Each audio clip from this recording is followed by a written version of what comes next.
Lorsque la plupart des gens réfléchissent aux habitudes qu'ils souhaitent développer, ils commencent naturellement par considérer les résultats qu'ils souhaitent atteindre. Je souhaite arrêter de fumer. J'aimerais courir un demi-marathon. J'aimerais perdre 10 kilos, etc. Une meilleure alternative consiste à construire ce que j'appelle des habitudes basées sur l'identité et de commencer par se concentrer sur qui nous souhaitons devenir et non sur ce que nous voulons obtenir. N'importe qui peut se convaincre de s'entraîner à la salle de sport ou de pratiquer la méditation 1 ou 2 fois, mais si vous ne changez pas la croyance derrière le comportement, il devient alors très difficile de s'en tenir au changement à long terme. La forme ultime de motivation interne apparaît lorsqu'une habitude devient une partie de notre identité.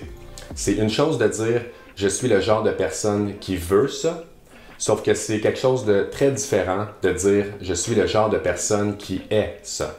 Maintenant, tout ça nous amène à une question importante. Si notre identité joue un rôle si déterminant dans nos comportements, d'où provient-elle? Eh bien, dans une large mesure, votre identité émerge de vos habitudes. C'est comme une boucle de rétroaction d'auto-amélioration. Plus vous répétez un comportement, plus vous renforcez l'identité associée à ce comportement-là. Et plus vous renforcez votre identité, plus vous semblera naturel et facile de répéter le comportement en question. J'aime beaucoup comparer chaque action que je fais à un vote en faveur du type de personne que je souhaite devenir. Chaque fois que je fais ma nouvelle habitude, mon passage à l'action devient comme une suggestion. « Hey, c'est peut-être ce que je suis finalement. » Puis au fur et à mesure que les votes s'accumulent, eh bien, la preuve de votre nouvelle identité s'accumule elle aussi.